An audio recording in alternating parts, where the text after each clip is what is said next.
The total number of missing people after the Central Texas flooding has dropped down to 2.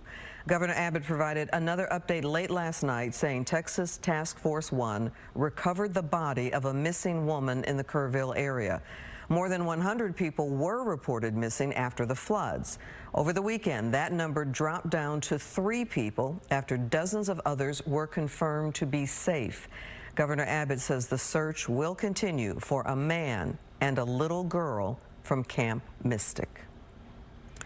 Today, state lawmakers are learning more about the timeline of events before and during the deadly flooding in Central Texas. Fox 4 Stephen Dial has that story. Stephen. That hearing has been going on all day, and it's really been dedicated to the state agencies giving an update as to how they responded and what lawmakers could pass to make sure that something like this does not happen again. And I know we cannot replace the lives that are lost. I grieve for those, the families, and those lives that have been devastated. Nearly 3 weeks after the flood devastation, lawmakers are back in Austin to find solutions to prevent something like this from happening again. Our select committee will not armchair quarterback or attempt to assign blame. The Joint Committee on Natural Disaster and Flooding held its first hearing Wednesday after Governor Abbott added emergency response to the special session. Leaders of multiple state agencies testified about how they responded in Kerr and nearby counties and recommended to lawmakers what they need to respond to future disasters. It's been well publicized. The National Weather Service issued multiple flood watches and warnings in the early morning hours of July 4th. And at 5:56, I personally get the first report of people trapped on roofs. We know what happened after that. Texas Department of Emergency Management Chief Nim Kidd told the committee resources were put in place by Thursday, July 3rd, from Dallas County to as far south as Uvalde County because the area of concern outlined by the National Weather Service was so broad. Kidd also told the committee evacuation orders are not controlled by the state, but rather at the city and county levels by mayors and county judges. Some on the committee question how informed local officials are to the state weather data. You have a way that you can for lack of a better word, authenticate that they have received the information.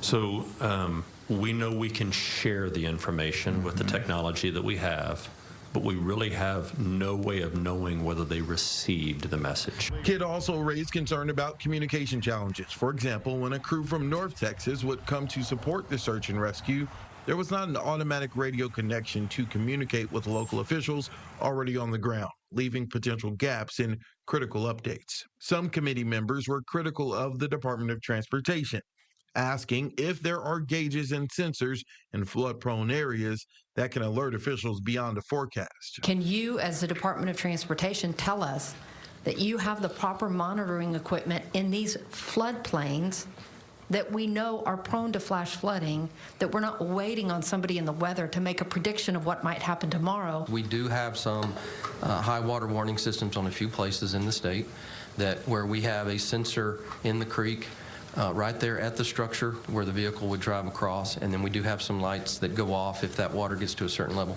I don't have it widespread statewide. That is a program that we are looking to expand. Now, officials are on their last panel of testimony for today, so they should be wrapping up soon. Next week should be possibly more emotionally charged. It will be local officials there in Kerr County, in Kerrville, and the public being able to testify. Stephen, thank you.